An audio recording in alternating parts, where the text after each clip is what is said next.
Reports over the weekend in the New York Times and Washington Post have brought to light a recent, highly secretive government operation called the Advanced Aerospace Threat Identification Program, which for several years was housed in the Pentagon and was dedicated to investigating reports of mysterious objects in the sky.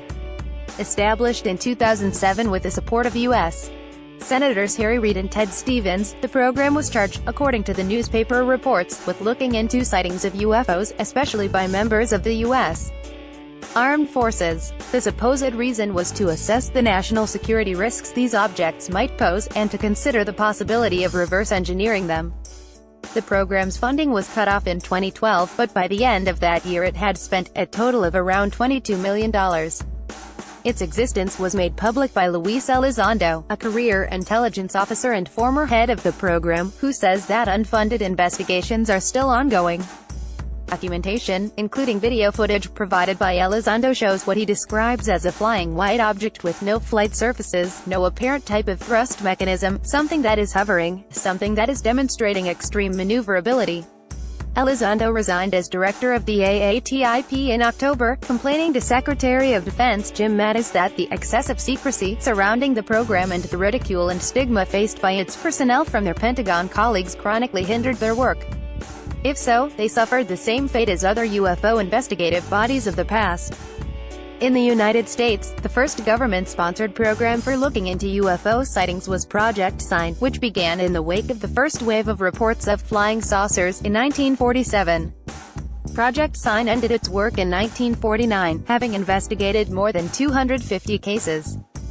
It was replaced by Project Grudge, which lasted until 1951, followed by Project Blue Book, the best known of the government UFO studies and the longest-lived. It was disbanded in 1969. All of these programs were run by the U.S. Air Force. The United States has not been alone in trying to understand these aerial mysteries. Since World War II, several countries have set up offices or agencies to collect data on UFO sightings, including Australia, Brazil, Canada, Chile, France, New Zealand, Spain, Sweden, and the United Kingdom. Most UFO desks have worked under the jurisdiction of ministries of defense or the Air Force, not surprising, as the chief concern of military officials has always been determining whether the objects represented a security threat. While the public has been drawn to speculations about the extraterrestrial origins of UFOs, most government authorities have worried exclusively about their strategic implications. Archival records show that most military and defense authorities involved in investigating UFOs conclude very early in their work that the objects, regardless of whether they were considered real or not, posed no threat to national security. That said, since the investigations necessarily had to be aware of classified aviation projects that might be mistaken for UFOs, they were typically shrouded in secrecy. The recent AATIP effort was unusual, however, in that its very existence was shielded from the public.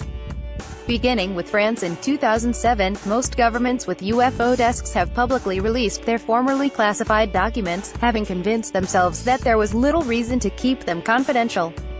As a spokesman for the Danish Air Force remarked in 2009, "We decided to publish the archives because frankly there is nothing really secret in them. The Air Force has no interest in keeping unusual sightings a secret. Our job is to maintain national security, not investigate UFOs." In a number of cases where programs have been shut down, however, there have been people like Elizondo who come forward to complain that the closures were premature.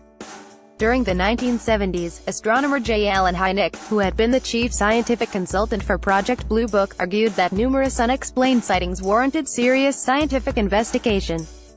And in Great Britain, Nick Pope, the man who ran the country's UFO desk from 1991 to 1994, has been adamant that, whatever the true nature of this phenomenon, it raises important defense, national security and air safety issues. One thing is for sure, such studies are likely to continue, whether funded by governments or private individuals.